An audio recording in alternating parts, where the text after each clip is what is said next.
This is Ready, Set, Renovate, a podcast about remodeling your home with a contractor you trust. Daniel Builders builds trust in 5 ways. One of those ways is competence. Doing something well and doing it well repeatedly garners trust. For example, knowing how to build and permit an accessory dwelling unit, that builds trust. Accessory dwelling units have become somewhat of a craze lately. These secondary residential units can exist alongside or even inside your current home. They can be utilized to accommodate aging family members or generate rental revenue. Our guest today is Taylor Lyles, Executive Director for the Greenville HBA. He shares helpful info on creating and permitting ADUs in Greenville County. So let's get to it.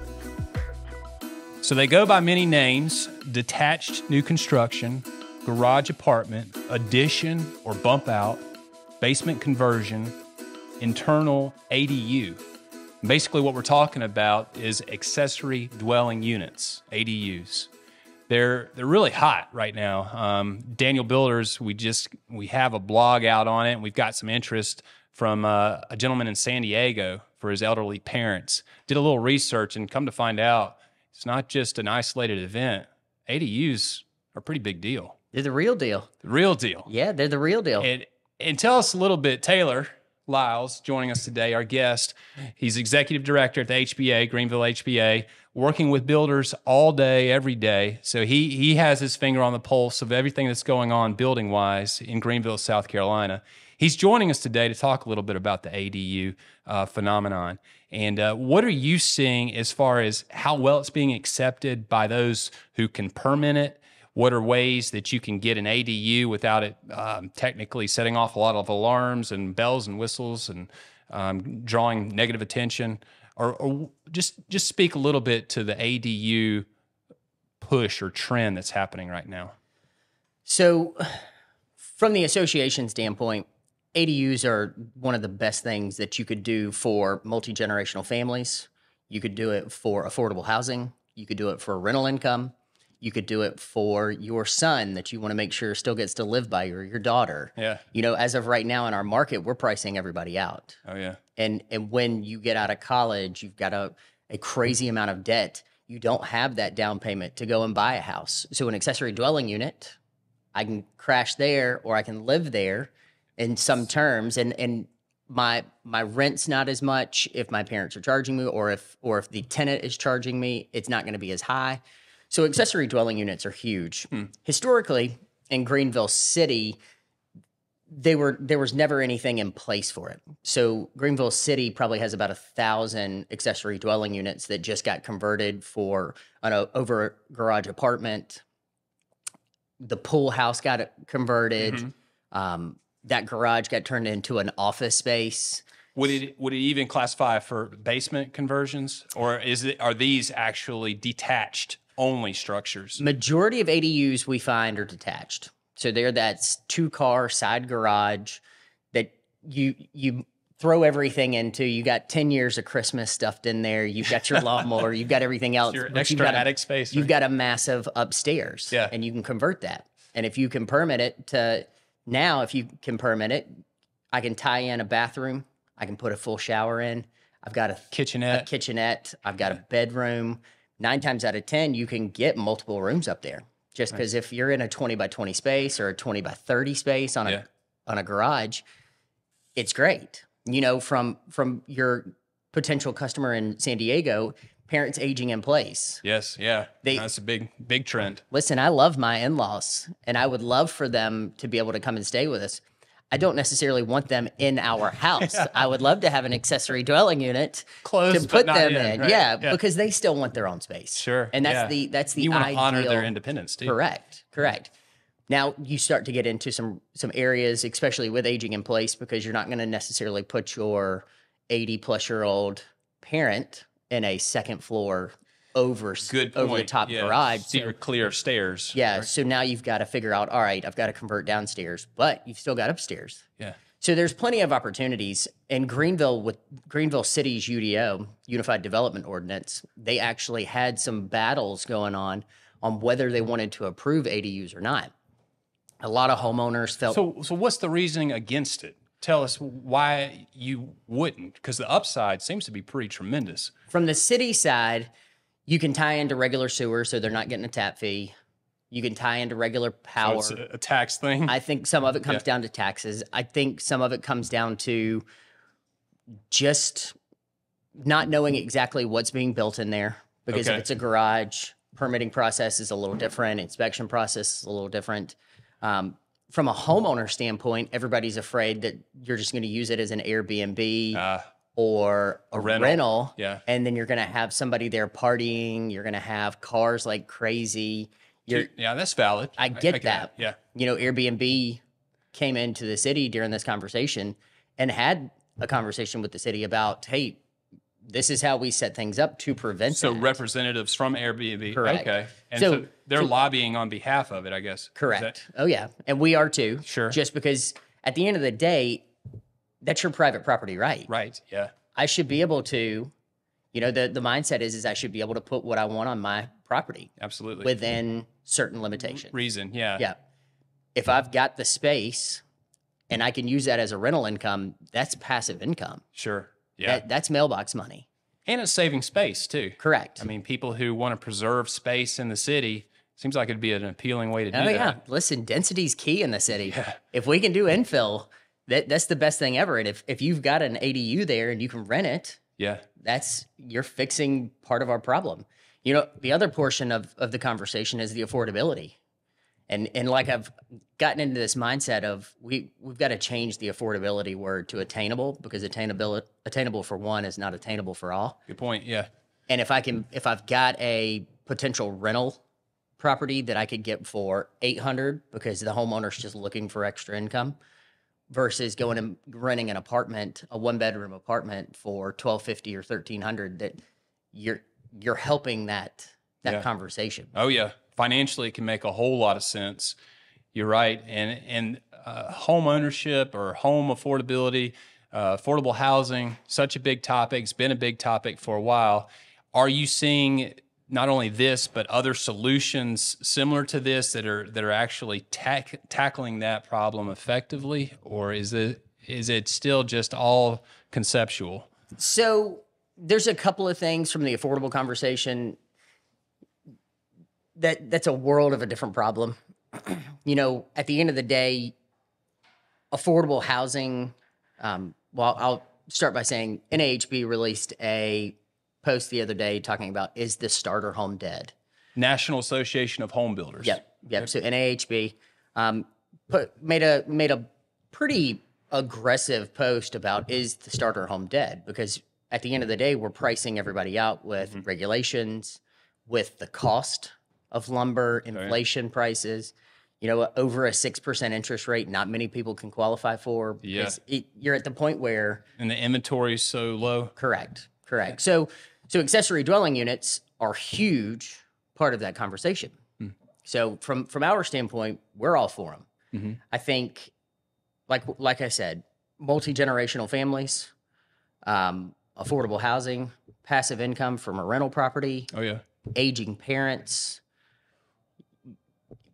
just having extra space at the end of the day. So when your family comes to town for Christmas, for example, for us, we put 30 people in our house, not all at once to sleep, but not everybody wants for to be dinner. that close. Yeah, right? exactly. Yeah. So, I mean, it gives you options. Sure. So, well, what is the sentiment from other builders? Are there certain builders out there saying, no, I don't want to go down this road. I think we need to stay in the standalone, you know, starter home mindset of you know, building of home ownership.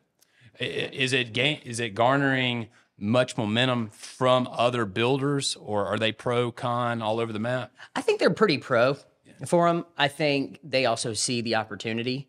From a remodeler standpoint, it's a huge opportunity. It's a big deal, yeah. Because you're going in there, you can take down, if there's drywall in there. Yeah. Your tear out's easier, so you're lower on cost on that. Right. You're retrofitting some stuff, so there is cost associated with that. But from a remodeler standpoint, you're pretty much going in there at a blank canvas. Right. One of the advantages of an ADU is that it can actually up the value of a property. Is there a danger in that, though, when you're upping the value, in an area where they can't keep up with that value. How do you tackle that potential dilemma? It's not necessarily a dilemma, but does that make sense? Yeah, I think that in a market like Greenville, when you increase a property value, you're going to bring everything up around it in that surrounding areas. Yeah. I think the most recent number was for a 1-bedroom addition with a bathroom, you add about $25,000 to $30,000 for that bedroom and bathroom combo. Yeah. To the home. So if you're at 200,000, you put that in, well, your property value for the house just went up 25 to 30,000. Yes. Your cost may not reflect that when you build it, but just depends on what you're building. So I think from an affordability and from a cost standpoint, you're just supporting and you're bringing everybody up around you. Yeah. I mean, it's just like when a new development comes to town. Everybody has this, oh, they're starter homes, or oh, they're only 250,000, or oh, they're only 300,000, and it may be next to a neighborhood with $600,000 houses. At the end of the day, it's still driving market price up. Yeah. So you're still supporting just because it's a hotter area, it's higher demand. There's clear need for growth. So it's going to bring the market up. Absolutely. So I think appreciation on a house from an average from 2000 to, I believe it was 2000 to 2018 was 7% each year. 2019 went to 14.2%. It doubled. Wow. 2020 went to 37%. Are you kidding? During COVID. 2021. So in 1 year, it appreciated. It appreciated 37%. And that's Greenville County? Yep. 2021 or 2022, it appreciated 47%. Wow. Now 2023, we're down a little bit. Okay. But like I tell everybody, if you're at 47% of your property, an increase on your property value, and it drops 7, you're still up. In good shape. Yeah, you're in real good shape. Your equity. We have homeowners that have never seen this type of equity in their house. Yeah. And it's incredible. So looking at accessory dwelling units, ADUs, that's just one more opportunity to drive property value up. Oh, yeah. Good stuff. Well, what is the future of ADU? Do you have kind of a leaning as to which way this is going to go from a permitting standpoint in this area? And you know, when you talk about Greenville County, are there certain areas that are more receptive to having permitting ADUs and others that are more resistant? Yeah, so county's open to them. Okay. City fought against them for a little bit. Neighborhoods fought against them. Back to that original comment of homeowners were afraid that it was just going to turn into a revolving door with Airbnb or with other rental services. I think at the end of the day, you got 2 years of growing pains. Mm-hmm. I think they're going to get permitted.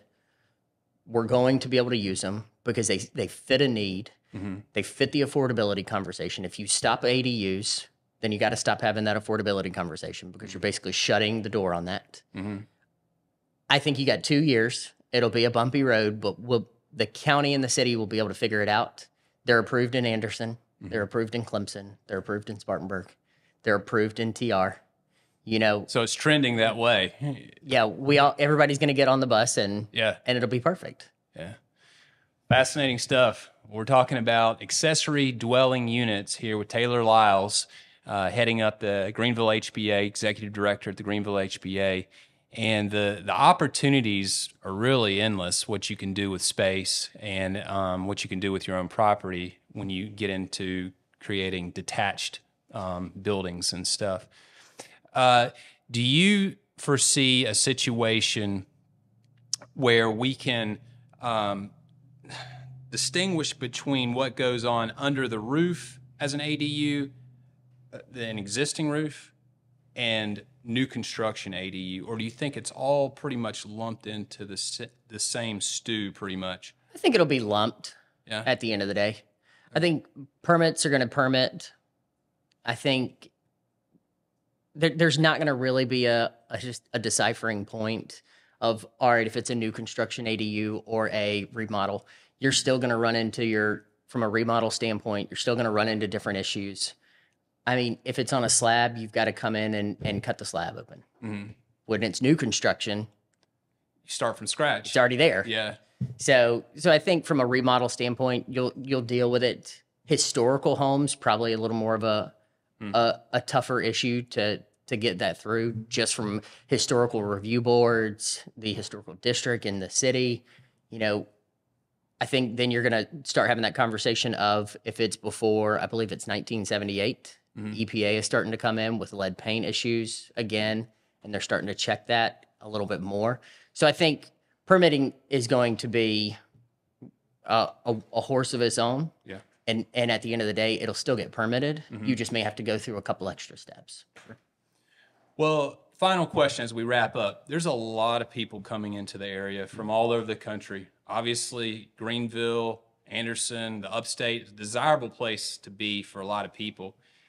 What would you counsel somebody, how would you counsel somebody who's coming here with an elderly parent and their mindset is, you know, I'm going to find a house, but I really want to create an ADU for my parents, or I really want my 19-year-old son to start kind of living on his own a little bit more, and I want to go down that road. Should they reach out to the Greenville HBA and start that conversation? Where should they begin? Yes, so we always recommend to reach out to the Home Builders Association of Greenville. At the end of the day, we have a full vetted list of professionals, from remodelers to custom builders to production builders, from even down to your trade partners. So we vet every member that comes in. We've got an approved professional builder process that we put all of our builders through for them to get on the website. You know, I want to make sure that we understand what you need on the front end, and then we're going to match you with 3 to 5 builders. Reach out to those builders. If that doesn't work, give us a call back. We've got a list of over 150 builders. We've got somebody that can build a perfect product for you. And as you can hear, he can speak intelligently to the laws and the policies, the government regulations that go into the ADU. Great resource there, the Greenville HBA. You know, real quick, I'll tell everybody, I was reading the most recent data numbers. You got 55 people that are moving to the upstate a day right now. 55. Every single day, 55 new people. Yep. Wow. 18.9 people moved to Greenville County. 19.1 people moved to Greenville County. 18.1 moved to Spartanburg County. Wow. You know, council, our mayor, trade partners, supporters of our community have done a great job in this area, and they continue to do a great job, and that's why people want to move here. Yeah. Accessory dwelling units is just a side conversation, and at the end of the day, I guarantee it, there's a product for you. Yes. We'll welcome you with open arms. Yeah. We're here. Come have fun with us. Yeah. We've got industries. We've got great restaurants. We've got it all. Yeah, it truly is a great place to be, and I think the secret's out of the bag. Oh, yeah, without a doubt. Taylor, I really appreciate your time. Thank you, buddy. Great information and good conversation. Until next time. We're delighted you tuned in for today's episode of Ready, Set, Renovate, your guide design build resource. Are you ready for your home to undergo a transformation? We'd love to talk to you about it. Visit us at danielbuilders.com and tell us about the home renovation you envision. In the meantime, subscribe to Ready, Set, Renovate, and we'll keep the renovation inspiration coming.